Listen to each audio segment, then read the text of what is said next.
रवि अपने महल्ले के सबसे शरारती बच्चों में शुमार हो। हर वक्त कोई ना कोई नई शरारत सोचना इसका पसंदीदा मशगला था।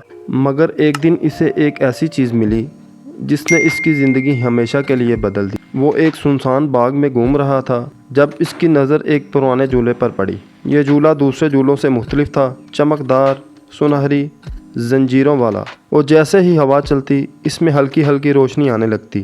रवि हैरान हुआ, मगर इसकी शरारती फितरत ने इसे मजबूर किया कि वो इस पर बैठकर देखे। जैसे ही वो झूले पर बैठा, एक ज़ोरदार झटका लगा। अचानक ज़मीन गायब हो गई, हवा तेज़ी से इसके कानों में सनसनाती चली गई, और फिर दप वो एक अजीबोगरीब दुनिया में जा गई। ये दुनिया आम दुनिया से बिल्कुल मुख्तलिफ थी। यहाँ के दरख्त रस्सियों की तरह घूम रहे थे, परिंदे लतीफ़े सुना रहे थे, और सबसे हैरानकुन बात, ज़मीन पर चलने की बजाय लोग हवा में तैर रहे थे। रवि ने एक शख्स से पूछा, ये कौन सी जगह है? वो हंसते हुए बोला, ये कहकों की दुनिया है।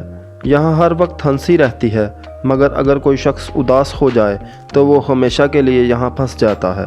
रवि को मज़ाहिया बातें बहुत पसंद थी, मगर जब इसने देखा कि इसके हाथों से झूले की जंजीरें गायब, तो इसकी हंसी उड़ गई। वो समझ गया, अगर वो परेशान हो गया तो ये दुनिया इसे हमेशा के लिए कैद कर लेगी। मुझे हंसना होगा, कुछ मज़ाहिया सोचना होगा। वो जल्दी से अपने सबसे पसंदीदा लतीफ़े याद करने लगा। एक बार एक आदमी ने हाथी से कहा, तुम दरख्त पर क्यों चढ़े हो? हाथी बोला, क्योंकि नीचे मगरमच्छ हैं जो लतीफ़े नहीं समझते। जैसे ही वो हंसा, जादुई झोला फिर से नमूदार हो गया। वो फ़ौरन इस पर बैठा और ज़ोरदार झटके के साथ वापस अपने महल्ले में आ गिरा। अब रवि की शरारतें कम हो चुकी थी, क्योंकि इसने सीख लिया था कि ज़िंदगी में हंसी सबसे बड़ी जादुई ताकत है।